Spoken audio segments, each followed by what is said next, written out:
Alors Emmanuel Errand vous a dit tout à l'heure qu'on avait prévu que aussi bien dans la matinée que dans l'après-midi il y aurait des intermèdes. Donc on va avoir la présentation par Alice Schiller-Mallet et par Florence Levasseur d'un montage réalisé il y a quelques années, il n'y a pas très longtemps.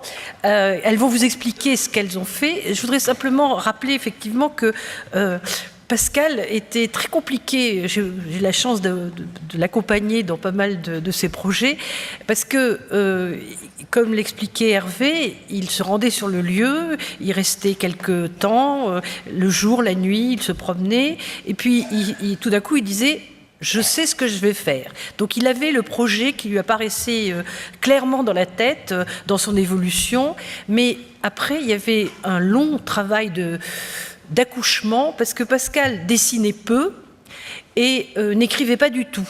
Donc il fallait arriver pour pouvoir communiquer le projet, à donner une forme à ce que lui voyait très clairement, mais qu'il fallait arriver à rendre tangible.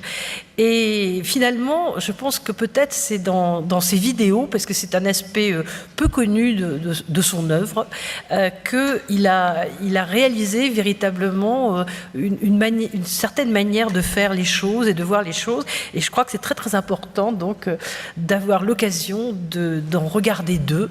Et donc elles vont toutes les deux vous expliquer leur démarche. Bonjour, donc je me dois d'être d'une extrême concision, mais il me faut néanmoins vous expliquer 2 ou 3 petites choses avec Alice pour élucider quelques éléments et le contexte dans lequel les vidéos que vous allez voir ont été réalisées.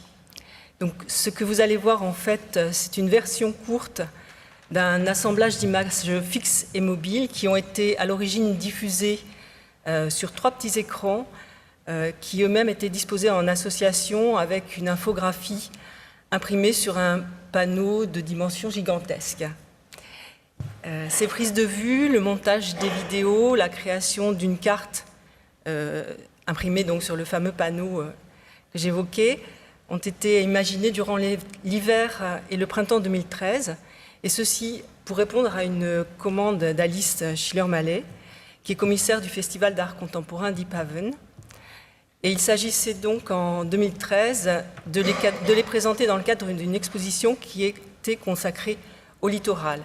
Et cette exposition s'inscrivait elle-même dans la programmation du Festival Normandie impressionniste, dont le thème pour 2013 était l'eau. Les 3 vidéos, la carte imprimée sur le panneau de 3 mètres sur 1,20 m, sont installées conjointement et exposées à l'espace de la mer, à Pourville-sur-Mer, qui est une petite station balnéaire voisine de Varengeville-sur-Mer.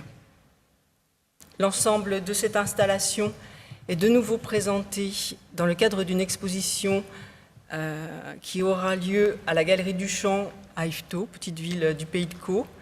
Cette galerie est une étonnante structure municipale également consacrée à l'art contemporain, et l'exposition s'appelle 1000 plateaux de Caux. Et Alice est de nouveau commissaire associé à l'exposition 1000 plateaux de Caux en 2015. Et puis finalement, une 3e présentation de l'œuvre a lieu à la mairie de Varengeville en février 2016. Il s'agit alors pour la commune de rendre hommage à Pascal Cribier et de valoriser cette installation dans un contexte local un peu particulier, parce que s'est produit alors, un mois plus tôt, un important effondrement de falaise qui a particulièrement ému la région, puisqu'une maison a été emportée, plusieurs autres ont dû être expropriées et une portion de route condamnée. Et puis, à l'issue de cette présentation, j'ai, en accord avec Alice, proposé de faire don du panneau qui représente une carte que vous verrez à l'issue du montage vidéo à la commune de Varengeville. Donc ces vidéos, elles montrent le travail de sable qui est accompli par l'eau de pluie qui ruisselle sur le plateau, qui s'infiltre dans le calcaire du Pays de Caux et qui finalement s'écoule sur le rivage. et en cela contribue de manière très significative à l'érosion de la côte.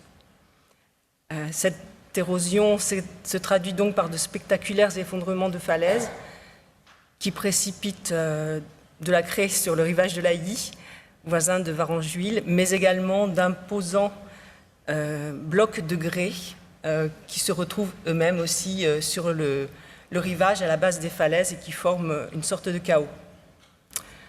L'érosion est un souci pour le jardinier qui tente de protéger la terre du ravinement par de petits aménagements dans le fond de la valeuse de Morville, ce que vous verrez également dans les vidéos.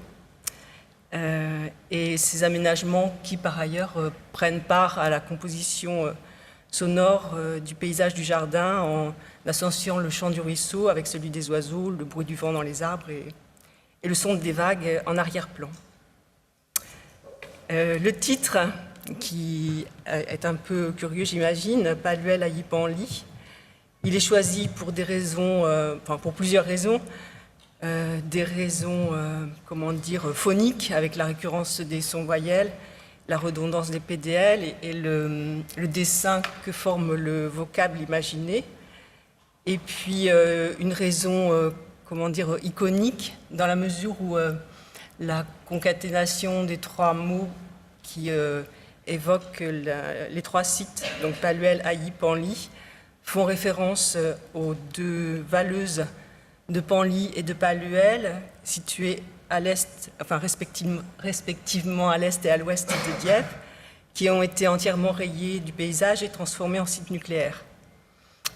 Et en fait, au milieu, comme elles, comme ces valeuses, donc, le rivage de l'Ailly fut un site industriel, puisqu'une carrière de grès à ciel ouvert y a existé durant des siècles, alors qu'on a systématiquement prélevé les grès qui jonchaient le rivage.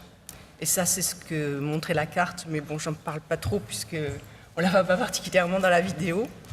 La carte, pour faire court, qui est une tentative de restitution de ce qu'aurait pu être le rivage de l'Ailly, justement si tous ces blocs de grès n'avaient pas été prélevés pendant plusieurs siècles.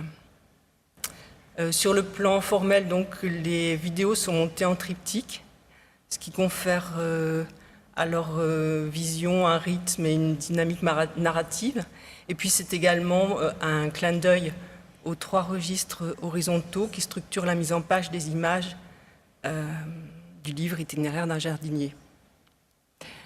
En 2015, donc, le DVD qui correspond à ce que vous allez voir est un objet conçu comme un cadeau que Pascal offre aux personnes dont l'estime lui est précieuse. Il présente deux des vidéos en version courte. La troisième, en fait, sur le troisième petit écran de télé étant simplement plutôt un diaporama, enfin un montage d'images fixes de vue aérienne qui avait servi à la réalisation de la carte.